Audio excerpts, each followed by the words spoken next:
Ano po mga kabunyog, mga kababayan, um, ayun pong araw, bigyan po natin ng reaksyon itong mga pahamon-hamon pa mga pahamon-hamon ni Roque kay Senadora Risa Hontiveros. Hinahamon na ni Roque. Hinahamon niya daw si Risa Hontiveros ng debate. Hmm? Ha? Ang ah, ang ginagamit ngayon na issue ni Roque, pinapalaki niya, ha? Hindi daw marunong itong si Senadora Risa Hontiveros kasi tinawag daw na tinawag daw na yung ginawa ni Duterte di umano na pagpasok sa gentleman's agreement kay Xi Jinping ay treasonous. So gustong paimbestigahan ni Senadora Risa Hontiveros sa Senado ang sinabi rin mismo ni Roque na pumasok si Duterte sa isang gentleman's agreement kay Xi Jinping. Kaugnay sa Ayungin Shoal at sa BRP Sierra Madre. Si Roque ang nag-expose niyan na si Duterte daw at si Xi Jinping ay may gentleman's agreement. Noong panahon ni Duterte na nag-commit si Duterte na hindi magpapadala ng mga construction materials o mga gamit na pang-repair ng BRP Sierra Madre. Kapalit niyan, hindi na raw babawalan ng China.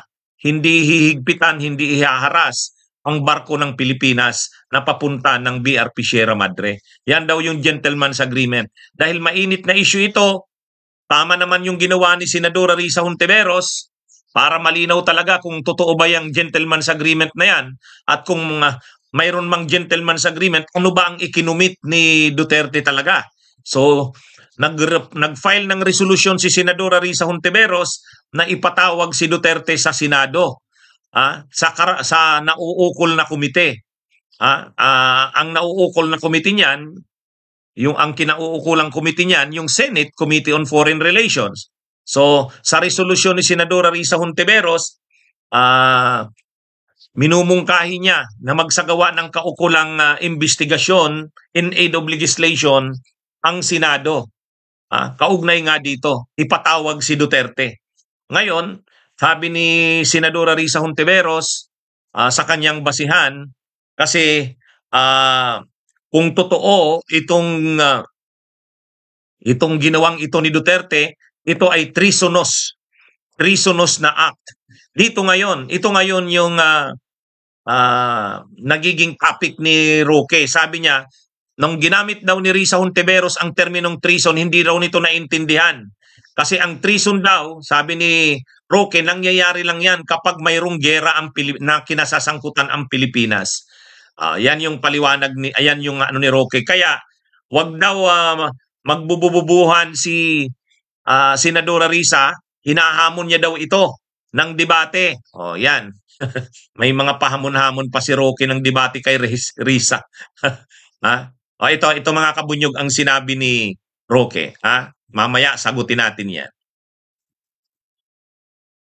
Tignan muna kung anong pinagdadakdakan. Ako malaking bunganga ako, pero bago ako magbukas sa bunganga, nag-aaral muna ako ng pag may lumabas sa bibig ko, mapapaninindigan ko. Halika, sige, magdebate tayo kung pwede kang maglitis ng treason. One-on-one, Sige nga. Hindi naman po pwede dahil nga hindi mo alam kung anong batas. Okay? Alam ko hindi requirement na ikaw ay maging abogado para maging senador, pero dapat alam mo ang batas. Dahil pag pinapakita mo yung kawalan ng kaalaman sa batas, paano ka na makakagawa ng mga batas na makakaapekto sa pang-araw-araw buhay ng mga Pilipino kung hindi mo naintindihan kung paano at ano ang batas sa ngayon? Paano mo amendahan yan kung hindi mo alam kung anong estado ng batas ngayon? Bago dumakdak, mag-aral. Okay? Yan mga kabunyog ang mga mayayabang na sinabi ni Roque. Hinahamon niya daw ng debate si Senadora Risa Hontiveros tungkol sa sinabi ni Senadora Risa Hontiveros na kung totoo ang mga aligasyon na si Duterte ay pumasok sa isang gentleman's agreement di umano kay Xi Jinping ng China, maituturing itong treasonous. Yun yung ginamit ni ni Senadora Risa Hontiveros. Kaya ngayon, ito naman ang ginagamit na butas. Parang pinapalaki, ini-exaggerate. Ini-exaggerate ni ah ini-exaggerate ni Roque ang issue na yan para palitawin na hindi marunong sa batas si Senadora Risa Hontiveros dahil ang treason daw ay nakukumit lamang sa panahon ng gyera. Ha? Ngayon, ano bang masasabi natin dyan? Totoo ba yan na sinasabi ni Roque?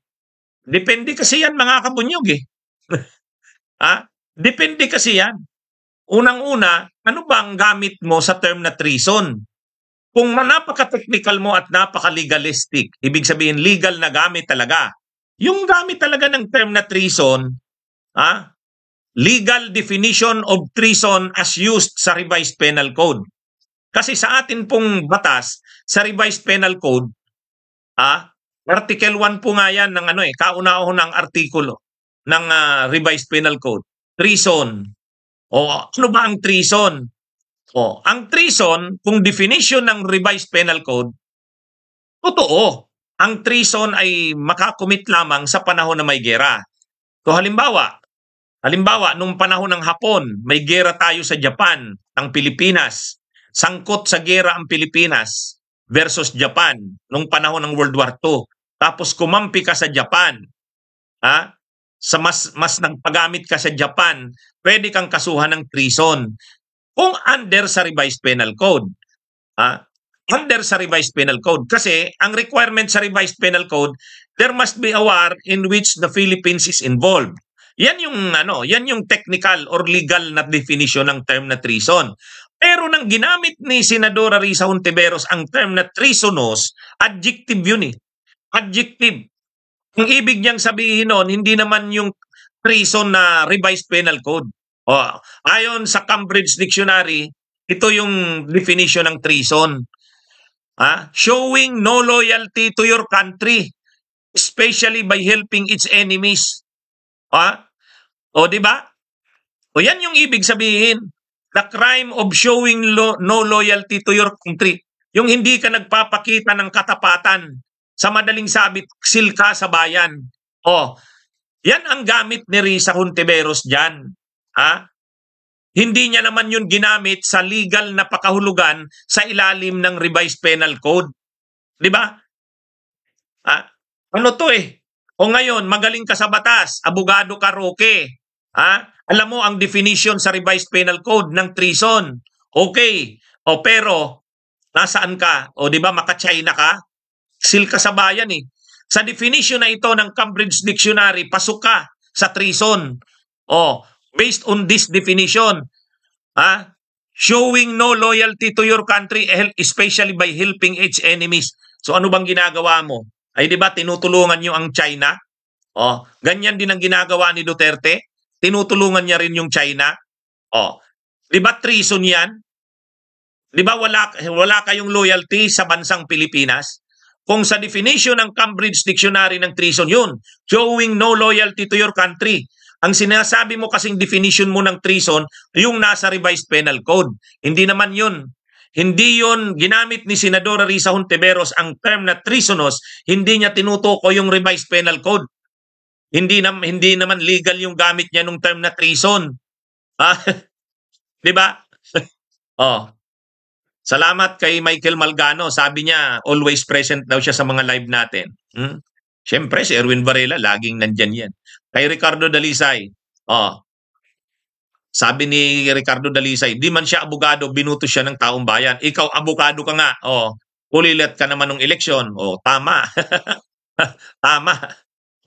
Bakit hindi ka ibinuto ng mga tao, Roque? Kasi nga, ksil ka sa bayan. Bago magdakdak, tignan muna kung yan yung mga sinabi niya kay Senadora Risa. Ginagamit niya, pinapalaki niya yung issue na yon. Iba naman ang gamit ni Senadora Risa, hindi naman pang-abogado yung gamit niya ng treason. Nunong Raymond, salamat sa pag-send ng stars. Ikaw, abogado ka, Roque. Alam mo na ang treason, based sa Revised Penal Code, alam natin yan. Talagang kailangan, kapag kakasuhan ka ng treason, masasabi lang na may treason kapag may gera na kinai-involvean ang Pilipinas, tapos pumanig ka sa kalaban ng Pilipinas. Yun yung treason. Revised Penal Code. Pero sa simpleng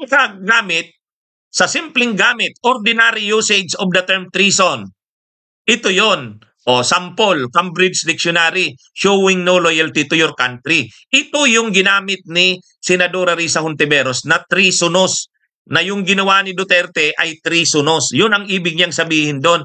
Ha? Masyado, pinapalaki niya yung issue. Ha? Pahamon-hamon pa siya ng debate kay Senadora Risa Hontiveros. Para pagpan ang kanyang kataksilan, ang kanilang mga pagtataksil sa bayan.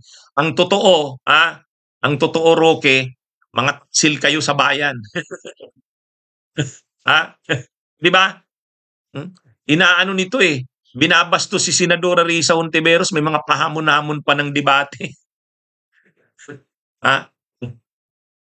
Anyway, ayan mga kabunyog, ang sagot natin dito kay Roque. May mga pahamon-hamon ka pa ng debate kay Senadora Risa Hontiveros. Sil ka naman sa bayan. Yan.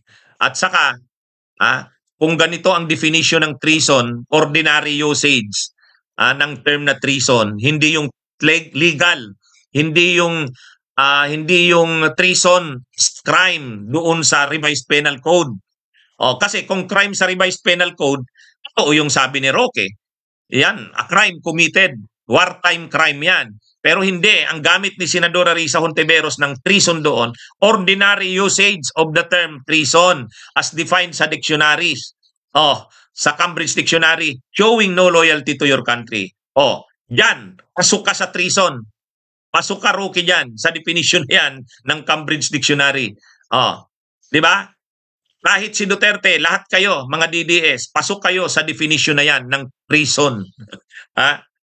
Kami dito, kahit ako abogado, pag ginagamit ko ang term dito na treason, hindi ko ginagamit yan bilang abogado. Ang ginagamit ko yan, yung ordinary usage ng term na treason. Okay, sige mga kabunyog, mga kababayan, sinagot ko lang tong Roque na ito dahil ang yabang, kala mo naman na dahil abogado siya, binabastos niya si Senadora Risa. Siya ang dapat na itwil ng bayan kasi mga taksil sila sa bayan. Okay, mga kabunyog, mga kababayan, magandang araw po sa inyong lahat. Bunyog, bunyog, halikan na kasama ka. Bunyog, kapag buklod ay may pag-asa. Luzon, Visayas, Mindanao, isa ang pananaw. Sa bagong Pilipinas ang bunyog isisigaw. Bunyog.